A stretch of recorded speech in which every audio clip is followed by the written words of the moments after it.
বিটি নিউজ অ্যালার্টের আরও একটি সংবাদ সংযোগে আপনাদেরকে স্বাগতম। হাজার হাজার মানুষকে মারার জন্য দায়ী শেখ হাসিনা ট্রাইব্যুনালে প্রথম সাক্ষী। হাজার হাজার মানুষকে মারার অভিযোগে মানবতা বিরোধী অপরাধের মামলায় ক্ষমতাচ্যুত প্রধানমন্ত্রী শেখ হাসিনার বিচার চাইলেন আন্তর্জাতিক অপরাধ ট্রাইব্যুনালে সাক্ষ্য দেওয়া মাইক্রোবাস চালক খোকন চন্দ্র বর্মন। মামলার এই সাক্ষী ট্রাইব্যুনালে দেওয়া জবানবন্দিতে বলেন, যারা হাজার হাজার মানুষকে মারল সেই শেখ হাসিনা, আসাদুজ্জামান খান কামাল, কাওয়া কাদের ওরফে ওবায়দুল কাদের, পুলিশের সাবেক প্রধান চৌধুরী আবদুল্লাহ আল মামুন ও শামীম ওসমানের বিচার চাই। তারা দায়ী, তাদের বিচার চাই। আজ রোববার বেলা 11:30টায় আন্তর্জাতিক অপরাধ ট্রাইব্যুনালে শেখ হাসিনার বিরুদ্ধে মানবতা বিরোধী অপরাধ মামলার প্রথম সাক্ষ্য গ্রহণের মাধ্যমে আনুষ্ঠানিক বিচার কার্যক্রম শুরু হয়। এর আগে সকাল 11:15টায় ট্রাইব্যুনালে আসেন অ্যাটর্নি জেনারেল মোহাম্মদ আসাদুজ্জামান। মামলার শুনানির শুরুতেই বক্তব্য রাখেন তিনি। অ্যাটর্নি জেনারেল তার বক্তব্যে বলেন, এই স্বৈরাচার শুধু পালিয়ে যায়নি, তার ক্যাবিনেট সদস্য, শপথবদ্ধ সংসদ সদস্য সবাই পালিয়েছে।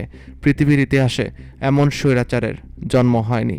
রাষ্ট্রের সর্বোচ্চ এই আইন কর্মকর্তা শেখ হাসিনা সহ এই মামলা 3 আসামির সর্বোচ্চ শাস্তি দাবি করেন। পরে এই মামলায় প্রসিকিউশনের পক্ষ থেকে চিফ প্রসিকিউটর তাজুল ইসলাম সূচনা বক্তব্য উপস্থাপন করেন। তিনি বলেন, এই প্রক্রিয়ায় প্রতিটি ধাপ জনসাধারণের জন্য উন্মুক্ত থাকবে। এর মধ্য দিয়ে আমরা প্রমাণ করব যে বাংলাদেশে ন্যায় বিচার প্রতিষ্ঠার স্পৃহা একটি জীবন্ত অঙ্গীকার, যা প্রজন্মের পর প্রজন্ম ধরে চলমান থাকবে। ট্রাইব্যুনালে জুলাই গণঅভ্যুত্থানকে ঘিরে নিহত ও আহতদের নিয়ে একটি ডকুমেন্টারিও প্রদর্শন করা হয়। এছাড়া প্রথম সাক্ষীর গুলিবিদ্ধ অবস্থায় একটি ভিডিও দেখানো হয় টেলিভিশন মনিটরে। এই মামলায় 3 আসামির মধ্যে শেখ হাসিনা ও সাবেক স্বরাষ্ট্রমন্ত্রী আসাদুজ্জামান খান কামালকে পলাতক দেখে বিচার শুরু হয়। মামলায় একমাত্র গ্রেপ্তার আসামি পুলিশের সাবেক মহাপরিদর্শক চৌধুরী আল মামুনের উপস্থিতিতেই সাক্ষীর সাক্ষ্য গ্রহণ ও জেরা হয়েছে। ট্রাইব্যুনালের এজলাসে আসামির কাঠগড়ায় চেয়ারে বসে বিচারের সব কার্যক্রম দেখছিলেন তিনি।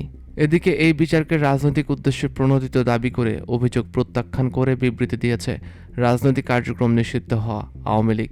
রোববার এক বিবৃতিতে ক্ষমতাচ্যুত আওয়ামী লীগের অন্যতম একজন মুখপাত্র মোহাম্মদ আলী আরাফাত বলেন, এই অভিযোগকে ভিত্তিহীন হিসাবেই মনে করছেন তারা।